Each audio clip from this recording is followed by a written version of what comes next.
Could you hear that? Yes. Excellent. Good.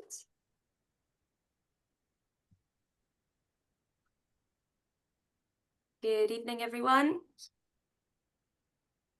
Just leaving it another few seconds to let everybody enter.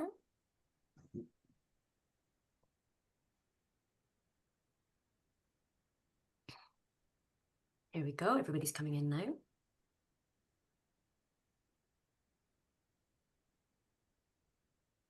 All right, that's bang on 8 o'clock, so I think we will get started. So good evening, everyone. My name is Gemma McAllister. I am the FASD Communities Advisor for the Hub, and I'm stepping in for Joe Garofalo this evening, who is usually here, but tonight you have me. I'd like to welcome everybody to our very special FASD Month Wednesday webinar. Tonight is all about working with schools and solving problems, an issue that many of our families with children and young people who have FASD come up against time and time again for lots of different reasons. We hope that you find tonight's webinar helpful, insightful. Hopefully you'll learn something tonight that perhaps you didn't know before, or you'll know where to turn to. If you think after tonight's session you need a bit more support, you'll know where to go. That's our aim for you this evening. So I'm delighted to welcome Mark Patterson from Enquire. Enquire is the Scottish Advice Service for additional support for learning.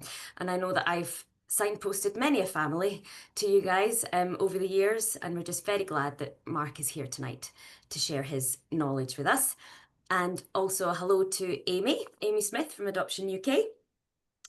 She is very kindly come today. She's one of our education advisors. She has a wealth of knowledge and experience. So thank you very much, Amy, for coming along. And thanks for having me.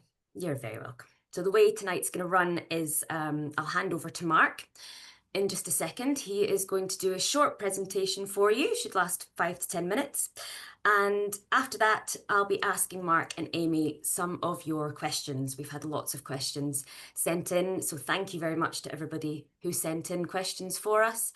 And if you want to pop some questions in the chat as we go along as well, you're very welcome to do that. We probably won't have time to answer everybody's questions tonight because this is such a hugely popular topic, shall we say, but we will try and answer as many as we possibly can.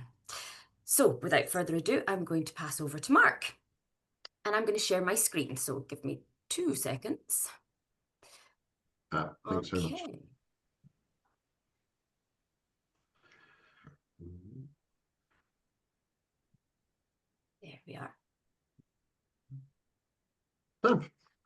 There we are. So thanks very much for inviting me along this evening. It's a pleasure to be here and to be speaking to you all. So a little bit, as Gemma said, my name is Mark. I have worked with Enquire for 6 years now. So my kind of main job is that I oversee our helpline, which offers information and advice about additional support for learning to kind of parents and carers mainly, but also sometimes professionals and very occasionally young people as well. And I also have contributed to various other little bits of work, like the information that's on our website and occasionally things like coming along this evening, which is lovely. So on the next slide, it's just saying a little bit about what our vision is at Enquire. So hopefully some of you have already heard of us, but just in case you haven't, we have existed for over 20 years now, I think it is. We are funded by the Scottish Government, and we kind of provide independent advice and information across the board about all the laws and guidance relating to additional support for learning in Scotland. And generally the aim of what we're doing is trying to make sure that all kids are supported, included and listened to throughout their education, so from nursery, primary and high school. In terms of how we can help, so on the next slide, we do that in lots of different ways. We've got a couple of websites. So enquire.org.uk is our main one, and that has lots of stuff based on all the top things that people contact us for help about and advice about. So it's a really good starting point to have a wee look at. And very excitingly, on Monday coming, we are launching Navigate, which is a new part of our website, which Amy has also helped contribute to as partly as well. Which is looking at the rights of support for care experience young people. We've also got reach.scot, which is our website for children and young people. So that's kind of a lot of the same information there, but packaged in a different way and hopefully a bit more accessible for young folk to have a wee look at as well. So we've got our websites, we've got our helpline, which you can contact us by phone and by web chat and also in writing. And then our usual kind of social medias and newsletter. We don't spam you too often, so if you'd like to sign up to it, you're very, very welcome. It's about once every couple of months, and it just gives you a bit of news on what we've been up to and any key developments in the landscape of support for learning in Scotland.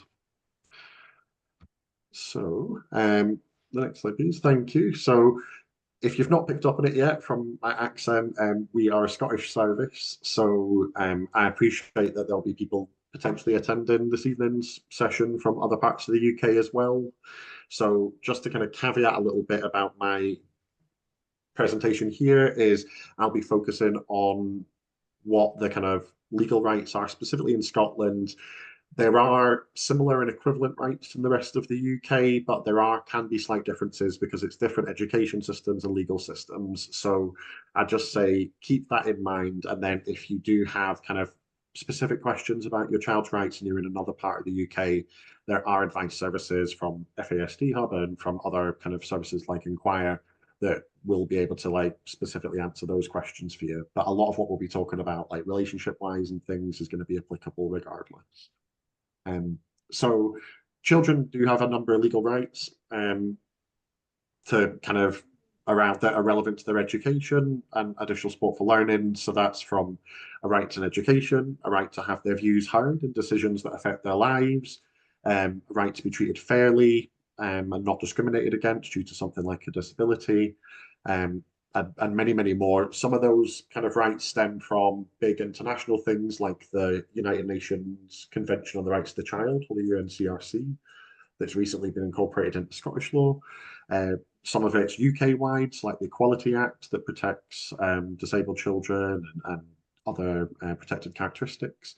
And then some of it is like the national stuff that I was just talking about. So the main additional support for learning laws that give kids rights in Scotland to get help with their learning at school are specific to Scotland.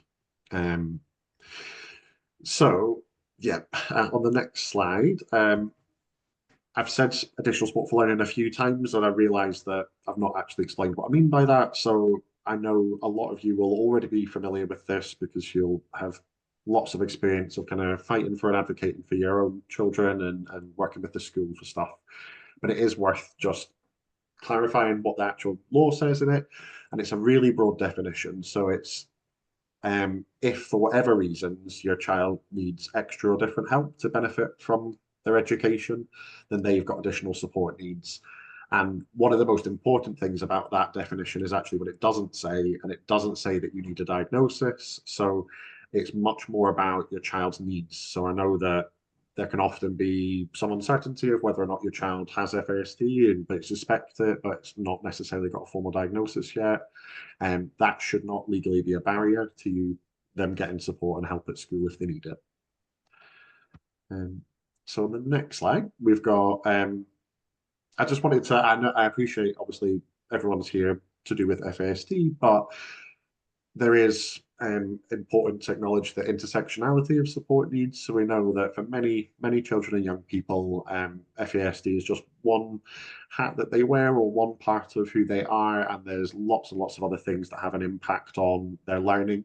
And the law reflects that and kind of says that the local authority and the nursery or school on their behalf have a responsibility to try and understand like a child's as a whole and look at things like their interests and their likes and their strengths, as well as all the things that might be impacting their learning and try to get a full understanding of them. So it's absolutely, these are just some examples, but it's by no means an exhaustive list. There's lots of different reasons why a child might need some extra support. Some of those might be for life, like FASD, and the impacts of FASD are going to be like lifelong things. And sometimes they'll be shorter term if they say have a period where they're experiencing bullying or they're struggling more with their mental health.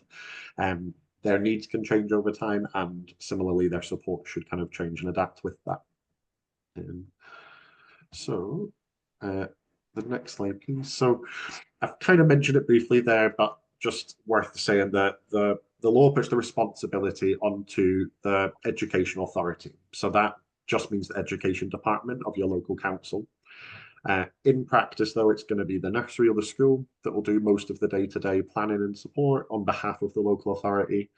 The reason I'm just sort of saying that is that we're going to focus tonight and would encourage you to focus on trying to, as much as possible, building those relationships and working together with the school and nursery. But there is always the potential to escalate things up if you need to the local authority level. But the key things that they need to do are take steps to identify and understand your child's needs, plan and provide their support and arrange their support, and keep things under review and kind of adapt it as needed. So what the big question obviously there is then, well, what does that support actually look like? And slightly frustratingly, the law can't really say, because every child, every young person is going to be unique, going to be different, and what will work for one will work well for another. And it's not going to be helpful for the law to say it must include X, Y, and Z if you have the diagnosis of FASD, because all your young people are going to be different, of course, as you know. So it is a bit woolly, but it's kind of by necessity, and it's really about saying support must be based on your child's individual needs. And that's one of the reasons why all the law and the guidance makes it really clear that schools have to involve your child and you and listen to you both when planning and looking at how they're going to try and support them best, because it's only really when you're working together that you're going to have the best chance of getting the right supports in place and making sure that they're working as well as they can do for your children and your young people. And that support as well can look different. I mentioned already it can look different at different times if their needs are changing over time, but it can also look different even within different subjects or different contexts. It might be that what help they need in one class will be very different to another subject. That's all kind of expected and required. So in theory, I can kind of already hear the thoughts of being like, oh, that's all very good and well. But I realize that in practice, it's not always as easy turning those legal rights into a reality. And we know there's lots of different reasons, like lots of different barriers that get in the way of that, from long waiting lists for services to staff sometimes being really unfamiliar with FASD and what that can mean and how it can affect young people, to resources and money and sometimes just well-intentioned plans falling through or things like that. So we know there's lots of things that can happen that get in the way, and that's why we kind of, one of the reasons we exist at Inquire is to try and help explain what the options are and what you can do when things haven't quite went right, and ways you can try and work to get things back on track again. So yeah, that will hopefully be the focus for the rest of this evening. So working with school, these are just a few of the top tips, I suppose, that we do. But one of the most important things is, like I've already mentioned, building and maintaining relationships with your child's school. We kind of speak to people all the time and our families all the time, and across the board, like the times when we hear about things changing most quickly is when parents and carers have managed to build a bit of a relationship and a backwards and forwards and work together with the school. I know that's sometimes harder to do in practice than kind of just me saying it, but where possible, it's normally the quickest way to bringing about some positive changes. And we know that like it's important both ways. Basically, is like you're obviously an expert on your own children. Your children are experts on themselves and their own experiences and what's working for them and what isn't. And the professionals similarly in school settings will also be able to share a lot in terms of what might work in their experience and in the setting and things like that. So it's really where everyone's working together that we feel it'll be best. There's lots of different ways that you can kind of make sure that you're including your and your child's views. So one of the things we sometimes families contact us around is like their children being told they have to attend a meeting and stuff like that at school. It isn't necessarily the case. So your child's views and your views do have to be taken into account in big decisions about their support, but there's lots of different ways that can happen, and it can look different depending on what works for you and what works for your child. So having a think about the ways that you want to share your views and what works, and also what works for the school, can be a really important part of that relationship building that I was talking about. So for some a quick conversation with the class teacher at the school gates at pickup time could be ideal. And for others, that's really not working because that teacher might have 4 or 5 young people in their class that all have parents and carers that want to have those wee conversations, and they can't all happen at that moment. So an email is actually much better for them to have time to have a rethink about it and get back to you properly with a considered response. And some people really like the phone, and others find that really overwhelming. Like those are, I know they might feel like small examples, but they can often actually get in the way of having proper conversations. Um, and in that vein, arranging a meeting to talk things through is going to almost always be the first step that we'll recommend. So getting that time set aside and having a proper conversation and trying as best as you can to prepare for it. So thinking about what is it that you're worried about, what are you hoping to change, and sharing that with them, the school in advance can be super helpful too, so that they have time to actually think of some answers for you, and hopefully you can find a way forward rather than just going, oh, well, I don't know, oh, I'm not sure about that. So trying to kind of pigeonhole that time a little bit for yourselves to try and find a way forward as I do. And final bit before I'll shut up and we'll get to your specific questions is just to say it's okay not to know. I think we speak with a lot of families and carers that feel a lot of pressure, like they'll often ask us things like, oh, but what are the words I need to say, or how what do I say, like what's the right thing to ask for? And you're not meant to be some expert in education law or anything. Like you're there as a parent, as a carer for your young person, and you absolutely have loads of expertise to be able to share, like about what they're into and what's working for them, what isn't working for them. But if professionals are saying things though, or using acronyms that you're like, what's a TAC like, or what's a this, or what's a that, it's absolutely okay to go, sorry, I didn't follow that. What was that? And similarly, if you can see that your young person's having a tough time, but you're not sure what support they actually do need, it's okay. That's enough to still go and say, I can see they're having a difficult time with this at the moment. Do you also see that? Okay. And then together trying to come up with a bit of a plan for how to then try some supports and see if those are going to work or not, and review back at a certain point to see how it's going for them. You don't need to always be able to have the exact, this is what they need and this is what's the exact answer. But yeah, there's lots more I could obviously say, but hopefully that's a 10 minutes or so, like kind of condensed version. And then I'm sure lots more come out as we have a wee blather than now with all the questions. Thanks, Mark. I'll just stop sharing my screen. That's great. Thank you. That was a really kind of comprehensive overview of Inquire and additional support needs. And just going to wait for my computer to start behaving itself. There we go. So I loved what you said there just at the end about how it's okay not to know, because I think you can get into a cycle, can't you, of when you're a parent of a child with additional support needs, it's like you feel that, well, you know your child best, you are the expert in your child, but you feel like you have to learn all this lingo and all this jargon. But then I think that can have a knock-on effect as well with schools, because I think sometimes maybe they see you kind of coming in armed with all the jargon and all that, and actually it's okay to not know.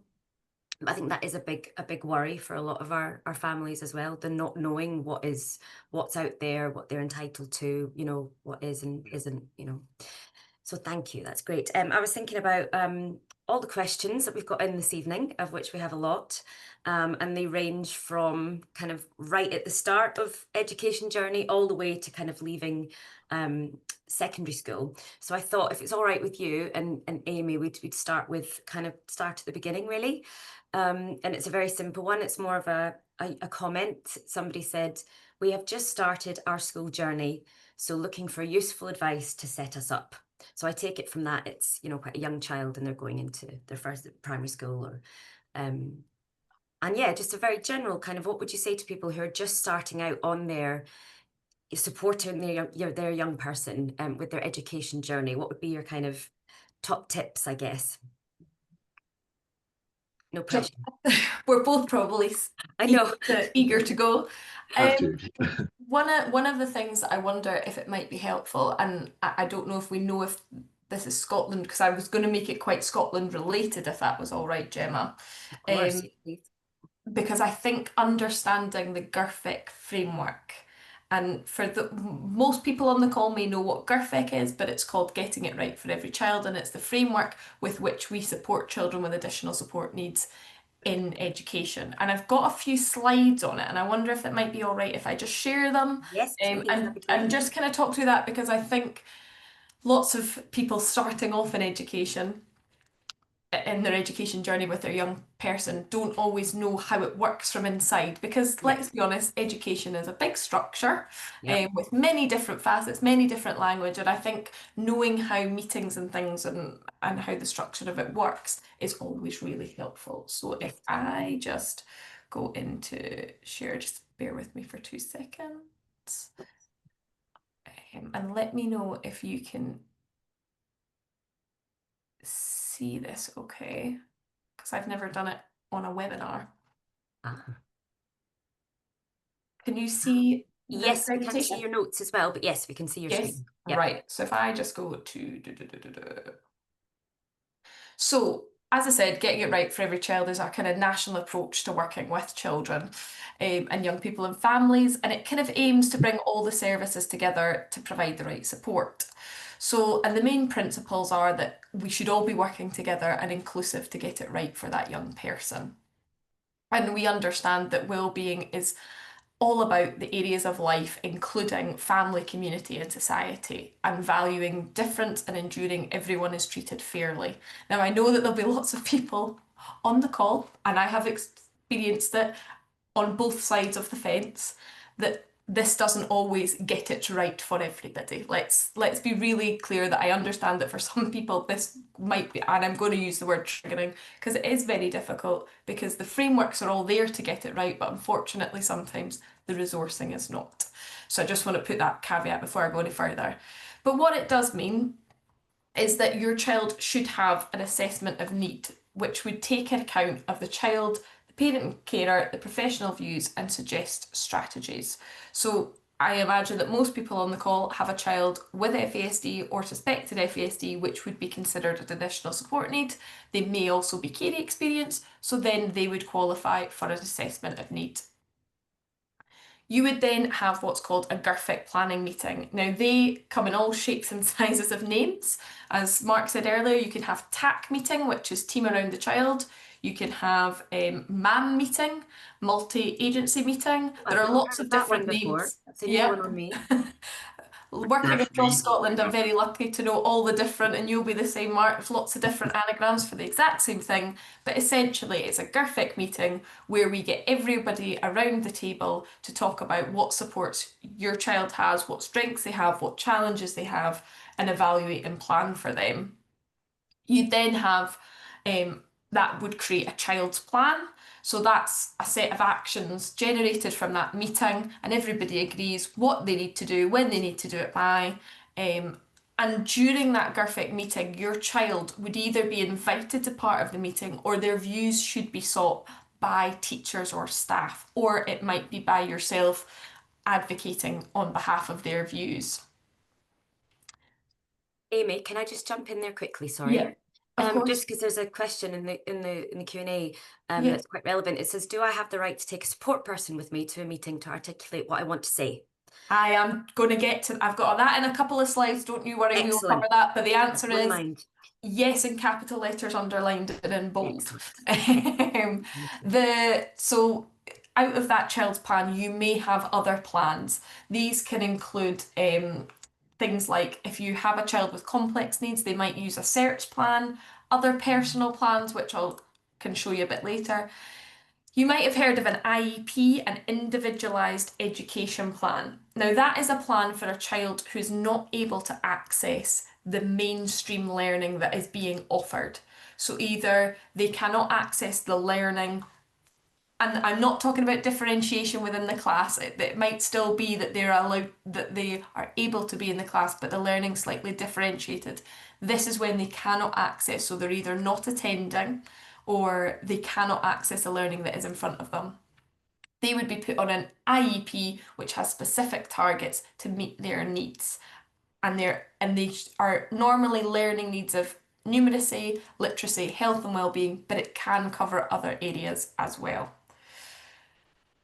And then you have your partner services that would feed into all of these, and they might be health, social work, voluntary organisations such as ourselves, and they would also put in of ways that they might be able to support and add to that IEP. Then the big one that comes at the end of this, and Mark, you're probably more of an expert on this than me, and it is a bit of a grey area, but there is something called a coordinated support plan. And this is when you have multiple partner agencies involved, sometimes called multi-agency collaboration, but it's normally health, social work, or third sector organisations as well. And it would be when your child's needs are particularly complex, then you would have what's called a CSP, which is, I don't want to say this because I think it might be wrong, Mark, so correct me if I'm wrong, but it's similar to an IEP in that it's target specific and that there's targets for your child, in that people will put supports in place, but there's more legislative scope behind it, so that people can appeal things if school doesn't follow through on that support, it can be appealed. Have I got that right, Mark?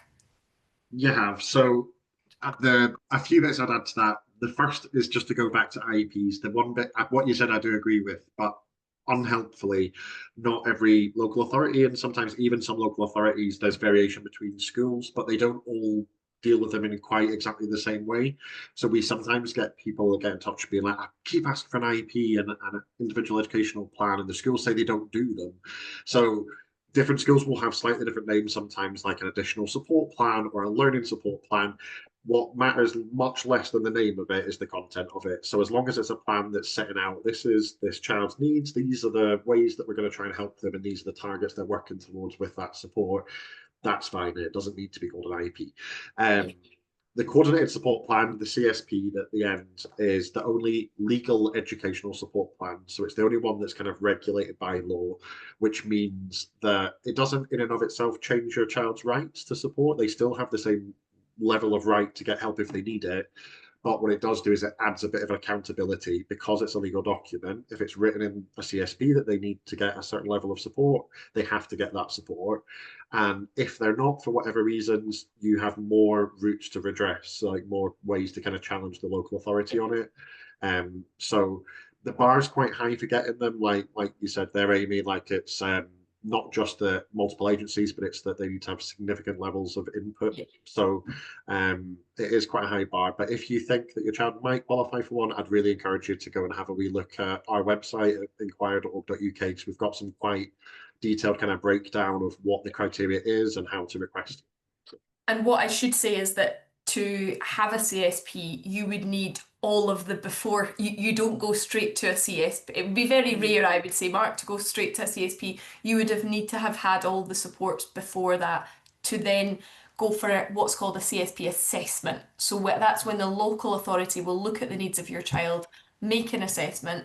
If they come back and say, nope, you can appeal it, but as Mark says, it is quite a high bar. I think that's a good way to put it, Mark, and it's not an easy process, but we would absolutely advocate for supporting you with that.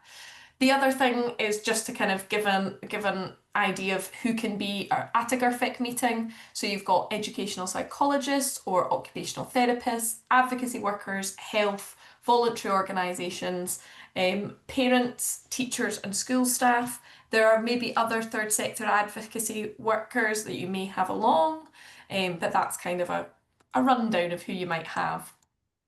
The other thing are kind of these are the kind of 5 main questions that we would say that the GIRFIC planning meeting should be looking at is what's getting in the way of this child and young person's well-being. Do I have, so it's what you really should be asking of, do I have all the information I need to help this child and young person? What can I do now that is needed and appropriate to help this child or young person? What can my agency or organisation do now to help this child or young person? And what additional help, if any, may be needed from others? So that's kind of 5 questions that round up for people what would be expected.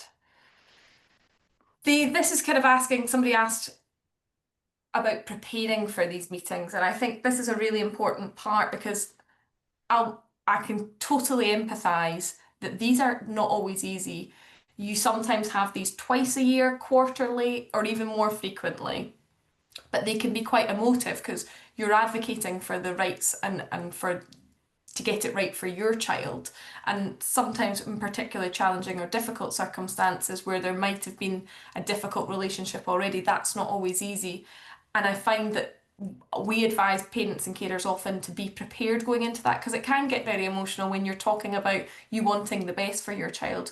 So we would always advise people to prepare for your views by thinking about, okay, what's going well?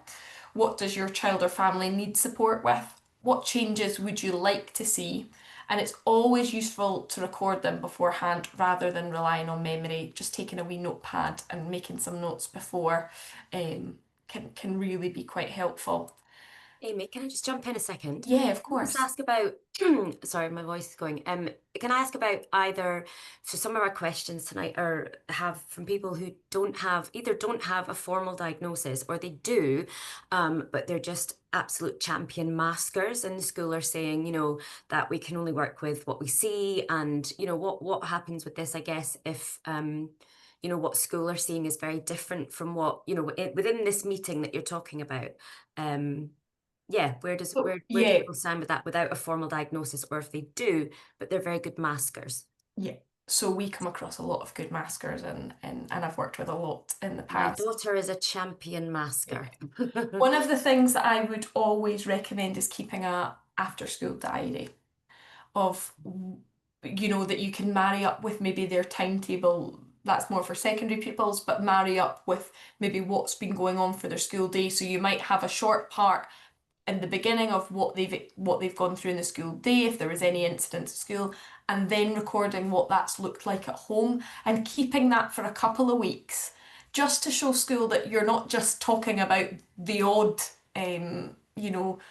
difficult, tired child at the end of the day. We're talking about a child who is, and I've forgotten that we've got a phrase for it. Oh, and I'm kicking myself. But it's the Coke bottle effect when they've been masking so hard, they're so tired, they've been knocking their pan in, they've done all their spoons, and then they collapse in their safe space when they can let it out. So it's having a record of that. The other thing would be for gathering their views, because I think children in their safe space at home can be much more vocal about what they can find tricky. And I'll share, in fact, I can maybe, if I just flick through to the very end, I've got quite a few things. Oh, gone too far. So this slide here, and I can share this, I'll maybe just share the presentation slides and some links, Gemma, that you Oh, can that'd be share with great. Yes, everybody. please. That'd be Um, great. this is what we call either sensory supports or a pupil profile. And I use the one on the right hand side, my safe place, and on the flip side it says my unsafe place. But it basically gets children to think about and to record the things they find particularly challenging at school, what might be a trigger for them, whether that's a sound, a touch, is it somebody that does something in particular? And then it's thinking about, well, how can you help my child if they are dysregulated?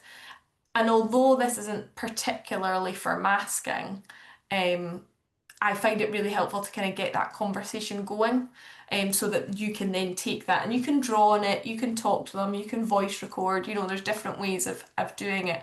But I've often found that really helpful with, as we were talking about, that kind of masking. And you guys have a fantastic resource I also think I have in here. Sorry for flicking. I know this isn't great. No, go for it. The masking exercise, the to blend in. Do you want to talk about Mhm. that, Gemma? Yeah, so we have lots of resources on our FASD toolkit on the website. I think the links are going in the chat, by the way, as we're talking. And as you're talking, Amy, I'm thinking of lots of different ones. So we've got this masking exercise, which very similar to what you've got there. It's for something for the child and the parent or the teacher to use together to think about how the child maybe masks. But there's other ones as well. There's one called Good Day, Bad Day, which you can use obviously at home. You can use it at school. And you can think about, just very simply what makes a successful day, a positive day, whether it's something really, I think Paula uses the example of like chips in the cafeteria that day, like it can be very small things like that. But working with school using kind of practical resources like that can be really helpful. There's lots on there, but there's the making sense of relationships one. I think you've Yeah, got that on the slide yeah, there. I like Yeah, that that one. can be. There's also a sensory profile one, which is just for the individual. So the making sense of relationships is about I think it's quite common for children to have issues with one specific person or one specific sort of group of people. And the making sense relationships can help with thinking about maybe where the problems are, what's coming up in terms of sensory, so in terms of sound, sight, touch, smell, and thinking about how they could work together, and think about activities they can do together, and all about sort of making their time, I suppose, at school that much more tolerable, I guess, for a different word, or even enjoyable, dare I say. But yes, lots of resources on the toolkit, which will be put in the chat. I was thinking there about a question that we put. I know that it might be one for Mark. It's in the Q&A. At the top there, it says, would I have a right to say that my child is put on an IEP as she has a diagnosis with significant need and social work involvement, and CAMS schools say they can't, they decide. They have a strategy plan in place, but I feel it's not followed, or her needs, they're not understood. Yeah. Sure. So it's the law doesn't say like the IEPs are kind of required. They're in the good practice guidance, so they're kind of recommended to be used. But the only legal educational plan in Scotland is the CSP, the Coordinated Support Plan, which is that one we were talking about that has the much higher um qualifications that you need to be able to meet to be able to get one. IEPs, like I mentioned earlier, or similar plans or different names, like the law basically just says that schools, the local authority must identify, take steps to understand what your child's needs are, plan and provide their support, and keep it under regular review. It doesn't say that it has to be done via an IEP. It's good practice too, and it'd be quite unusual for them to stick their heels in the mud and say no, because like the reason those things exist across lots of local authorities and schools is because they're recognized to be useful. But we do occasionally get some like families in similar situations, it sounds like to you, that just the schools for whatever reasons are really like kind of adamant not to do it. If that's the case, it's a bit of a workaround, and I say it with a wee bit of reluctance because I know it's already a heck of a lot, kind of having that backwards and forwards, but keeping a record via follow-up emails and things serves essentially the same as an IEP, because an IEP isn't a legal document as such. It's just a planning document that helps everyone say, okay, that's what we've agreed, that's what we're going to do and work towards. So if you're having check-in meetings or raising concerns and saying, I'm still really worried that this support isn't right for my child, I'd like a meeting to chat about that and see what else we can do for them. If you then have that meeting and agree, okay, we're going to try this wee new thing, we think with that new support, they should be able to achieve this by this date, and we're going to then get a meeting arranged for 3 weeks' time to see how that's going, and send them a wee follow-up email afterwards saying, thanks for that meeting, just to confirm I've understood we've agreed that we're going to do that, and I'll see you in 3 weeks' time. That record is still a record that you can then kind of use to keep them accountable a little bit, and to then come back to and refer back to if you do need to escalate things up, if things just aren't happening even though they keep being promised, and you do send it up, you can kind of have that to show that's what we agreed but it hasn't been happening, can we get your help to see if it can Write everything down. Yeah, and the other thing I was going to say was, if you're having, and it sounds like if you are having GIRFIC planning meeting or child planning meetings or whatever they call that, you should be getting a copy of the minutes from that meeting. And actually, you can treat those meetings as almost like there should be targets that come out of those meetings. But you could say, I would like them to be educational targets for my child. So essentially, you end up with IEP targets, just not in an IEP plan, then your child planning meeting minutes. Just another way of working it around as well. Thank you. We have a question. I suppose it's quite a direct one about funding, which is probably a very complex issue. But one of the questions said, at our last CPM, staff agreed that my son would benefit from his own personal support assistant, PSA, but unfortunately they thought the chances of getting funding for this were so outlandish that it's not worth applying. Is this correct? It's a big question. It's I think not an easy one, I'm sure. no. I think what I'd say is it's worth like it's worth kind of unpicking it a little bit. So rather than going straight to the one-to-one would be ideal, of course, and there's very few young people I think that wouldn't benefit from having lots more time one-to-one with teachers and staff. So that's almost always going to be the case, that would be the ideal scenario. Would have a pupil support system that knows your child really well, sits with them and works with them loads. But of course, that isn't going to be fully achievable for everyone. But what it is unpicking of like, why is it that they think that more one-to-one is necessary or helpful? What is it that they're currently struggling with or need extra help with that isn't currently being met? What is that unmet need? And then if that can kind of be agreed, even if you and the school kind of both think that the best way would actually then be more one-to-one, you can at least take that we've agreed and we've met and we realize that this child has an unmet need and escalate that up. That might come from the school if they feel able to do that, but if not, you could do that as well and get in touch directly with the local authority additional sport needs contact that we That's who that would be escalated to. yeah, so we have all of the local authority contacts on our website that you can find for that, and it kind of is their responsibility to then come up with an answer to that, and that might be getting more expert input and advice from other services and specialists that can come in and help upskill the current staff within the school to kind of think of new strategies and ways they might help. It might be some more funding, it might be like rejigging about. So there's not, although the school are, it sounds like, not doing a bad thing in trying to be realistic and not give you false hope or anything. At the same time, I don't think it's helpful to be completely like, oh, well, there's no point in that, because if they can see your child struggling, that's important and it should be raised. Yeah, that's exactly what I would say. Can I just share something quickly? Because this was kind of the Please next do. part of, and it kind of leads on from exactly what Mark has said.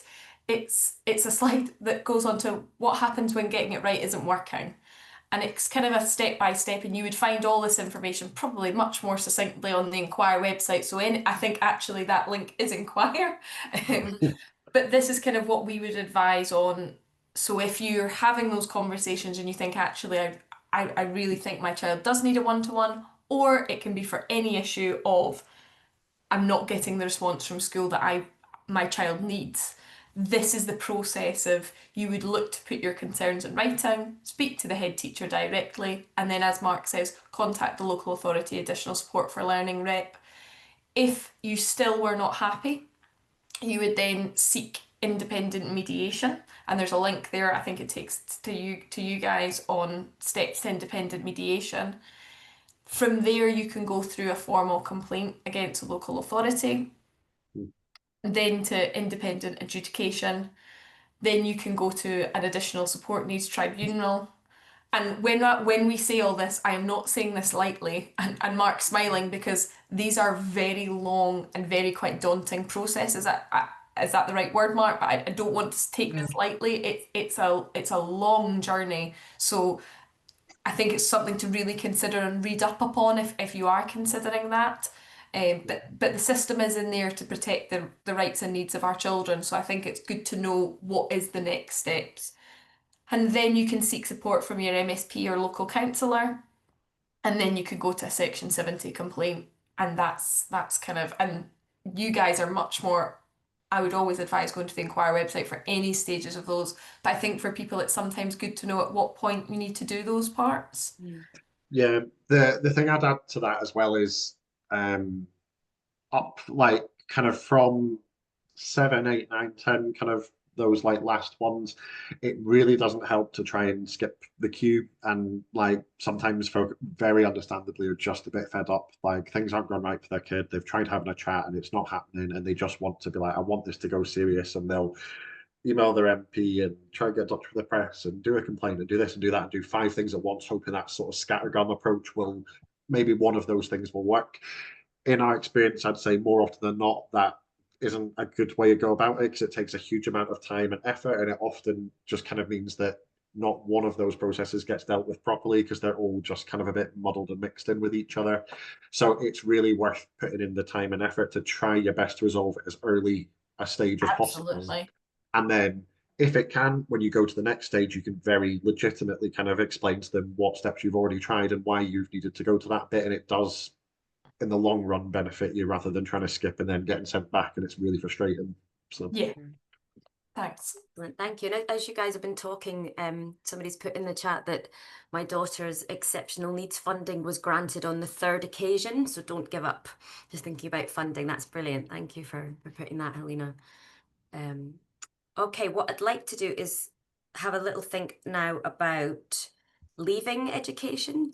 And the sort of older years, we kind of started at the start of the journey and done a very whistle-stop tour kind of throughout. But one of the repeated questions we got was about well, one here says pathways to success, asking about pathways to success for young people with FASD that are less academic, perhaps they are dismature, they're not ready to leave school at 16, and they're still requiring support for learning in a school environment and not college.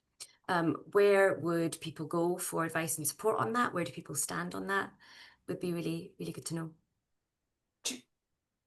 Do you want me to go for it, Mark, or do you want to? Yeah, I can. I'll join in afterwards. That's fine. Yeah, I've again just pulled up some slides, if that's all right to share, because it's easier. I'm a visual. Can you tell I'm a visual person? So if it's all right, because I think it does kind of take people through the steps. So if I just go to there, hopefully you can see that okay.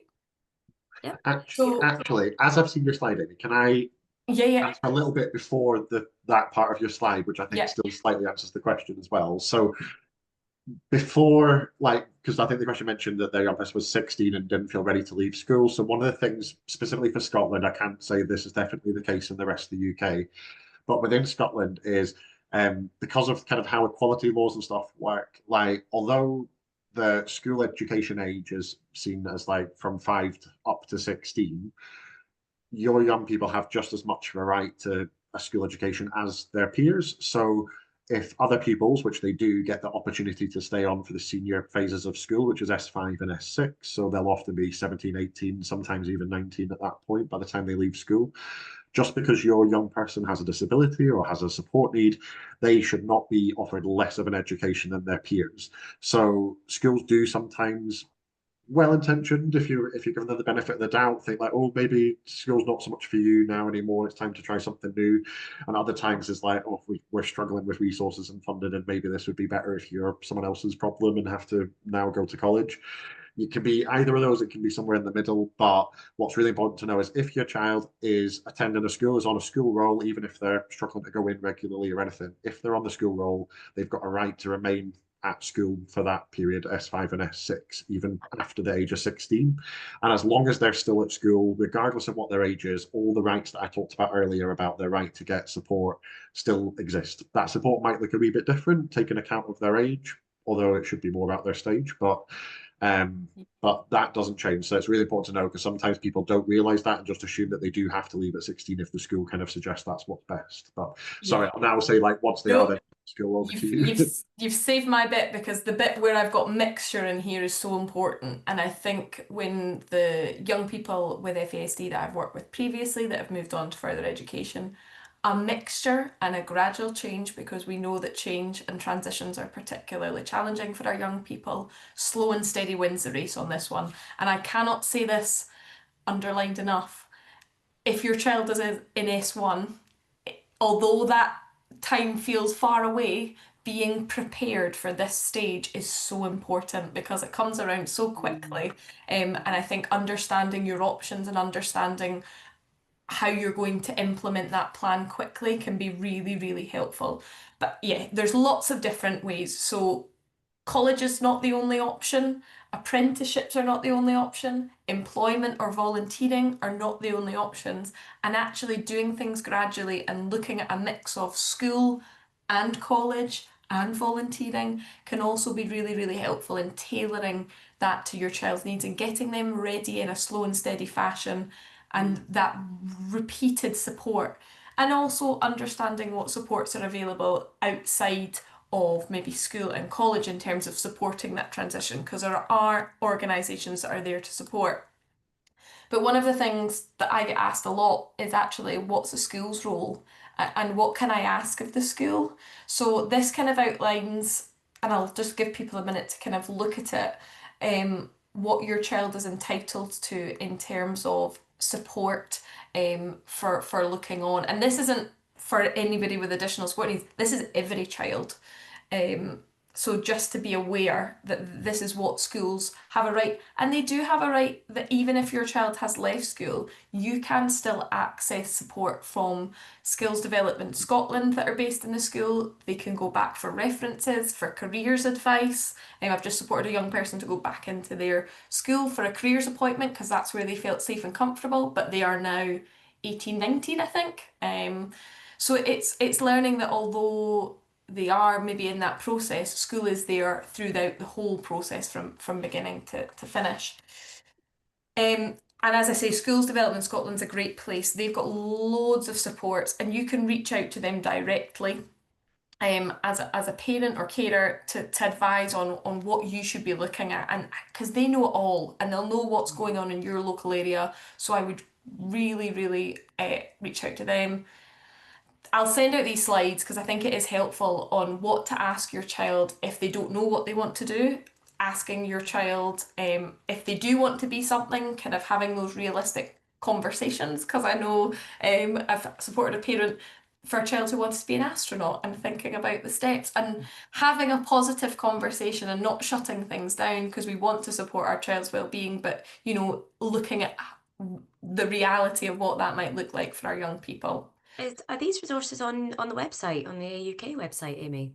A lot of these resources are links to Skills Development Scotland resources because they are absolutely fantastic.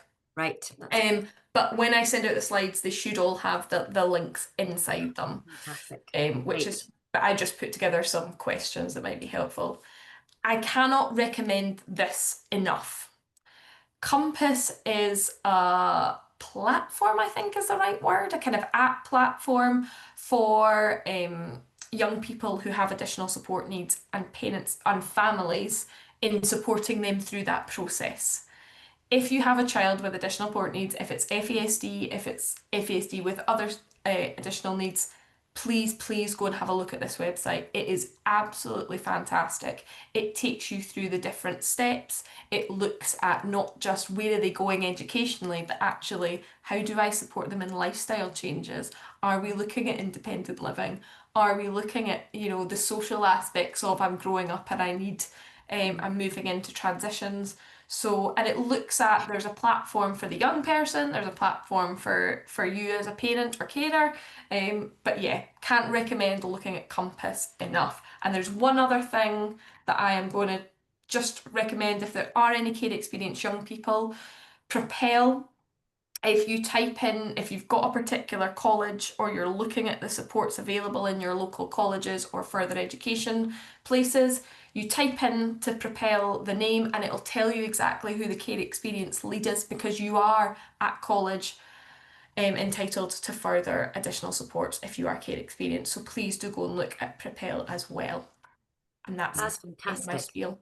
Brilliant. Yeah. Thank you. Another Thank you very much. couple of very brief shout outs is talking about tomorrow's website is also fab and has lots of resources, and they've got a great helpline. I think they're run by Contact Scotland that support families of disabled children, and Lead Scotland, LEAD Scotland, are kind of experts on rights to get support in further and higher education stuff for disabled young folk and adults. So.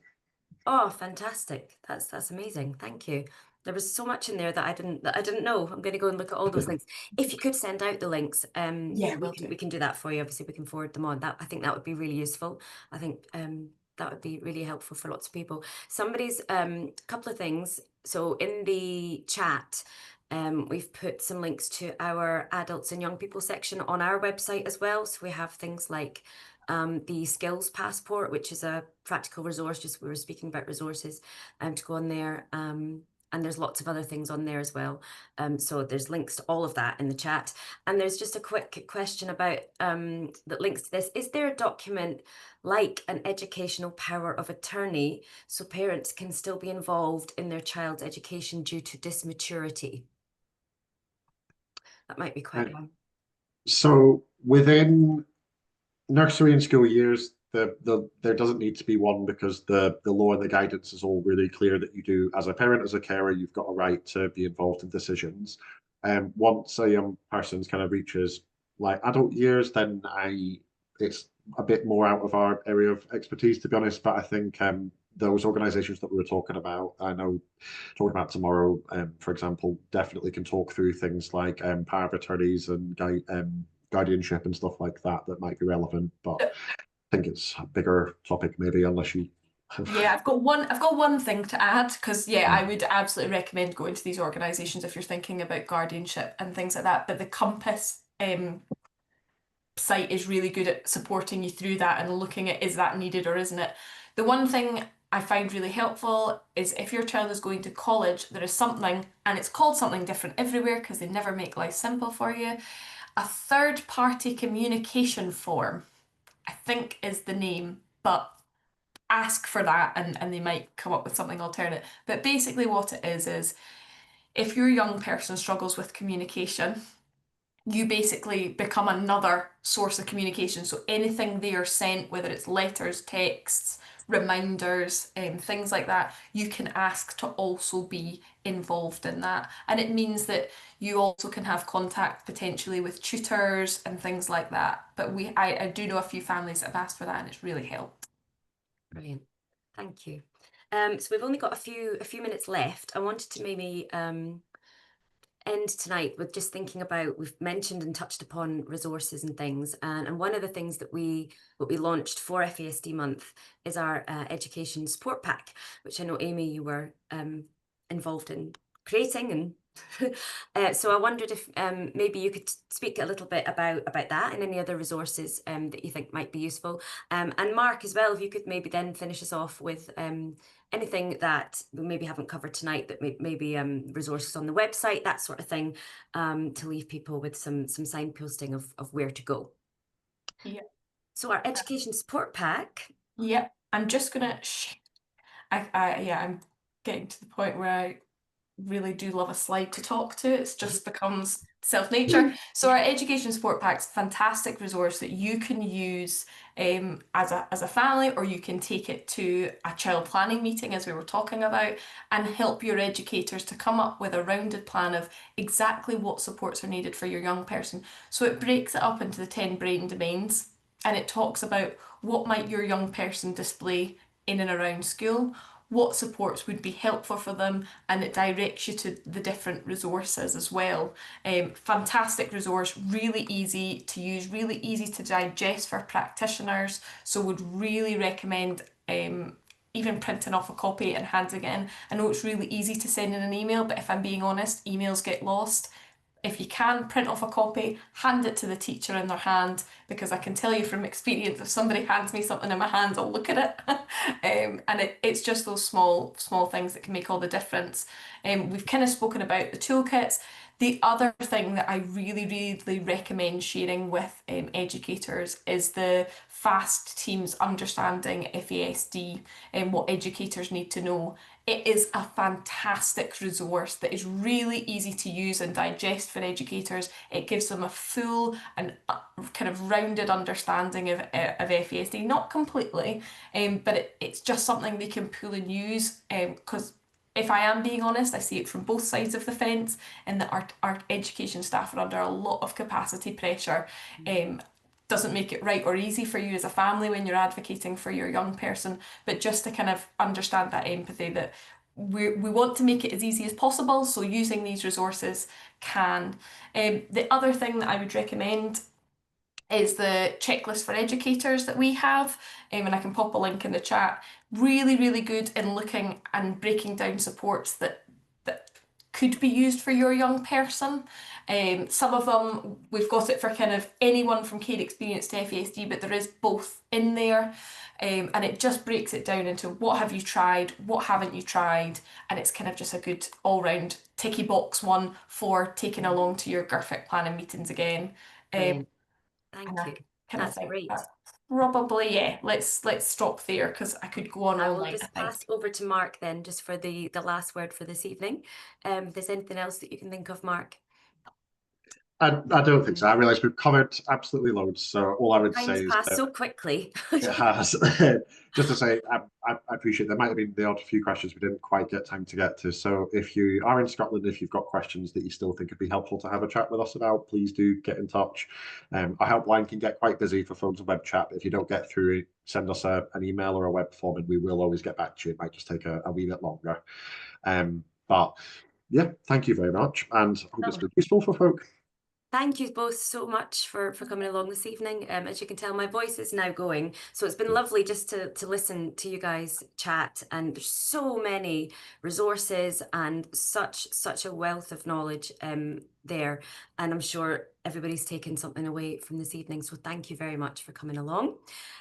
And just to say, that's us at 9 o'clock. So thank you everyone else for coming along and listening. You know where we are. If you'd like to speak to us, we have our advice line, which is 0300 666 0006. So please feel free to give us a call as well. So take care, everybody, and we'll see you again. Bye.